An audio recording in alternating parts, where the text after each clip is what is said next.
Nama saya Maulana Rojansa, kelas 6A Prodi Manajemen, mata kuliah Bahasa Indonesia, dosen pengampu Bapak Aditya Pratama, SPD MPD.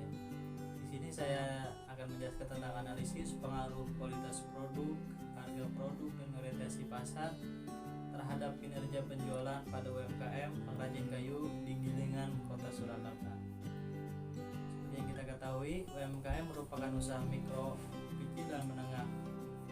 Adapun menurut Undang-Undang Nomor 20 Tahun 2008, usaha mikro ialah usaha produksi yang dimiliki oleh orang perseorangan ataupun kelompok dengan jumlah kekayaan tidak lebih dari 0 sampai 50 juta dan total omset 0 sampai 300 juta.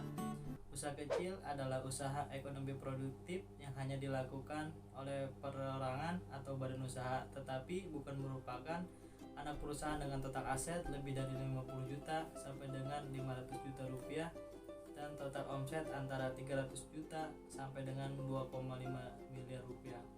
Perusahaan menengah ialah usaha ekonomi produktif yang dilakukan oleh cabang perorangan atau badan usaha, bukan merupakan anak perusahaan, dengan total nilai bersih lebih dari 500 juta sampai dengan 10 miliar dan total omset lebih dari 2,5 miliar rupiah hingga 50 miliar rupiah Indonesia.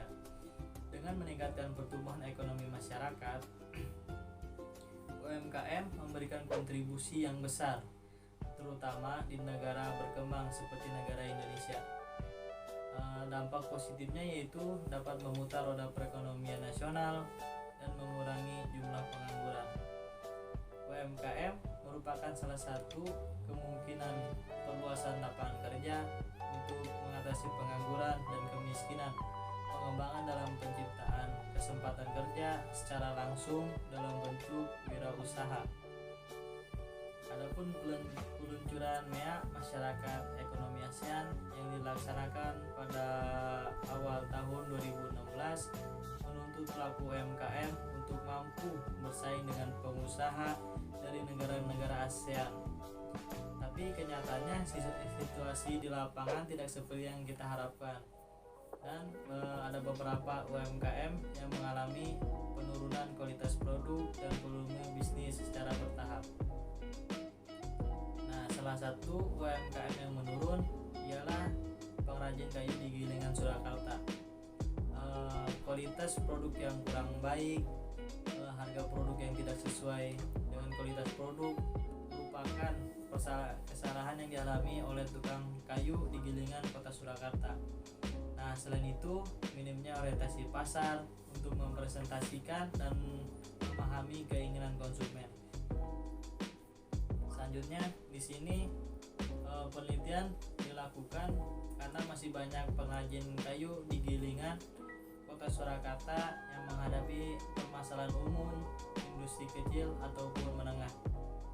Pengolahan yang dilakukan secara turun-temurun dan memiliki kelemahan di sektor startup seperti kualitas produk yang rendah.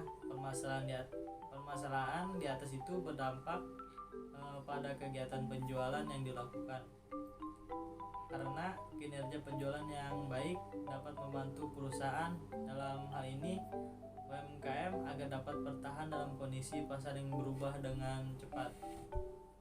Nah, di sini saya akan menjelaskan tentang manfaat penelitian.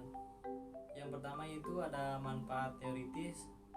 Manfaat itu sebagai acuan dan tambahan wawasan untuk pengembangan ilmu di bidang pemasaran, khususnya dalam hal kualitas produk, harga produk, market, dan kinerja penjualan. Yang kedua yaitu ada manfaat praktis. Manfaatnya itu sebagai pedoman atau saran bagi para profesional manajemen untuk melakukan bisnis, terutama konten yang terkait dengan objek penelitian dan bahan referensi untuk penelitian di masa depan.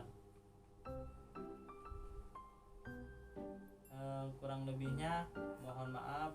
Wassalamualaikum warahmatullahi wabarakatuh.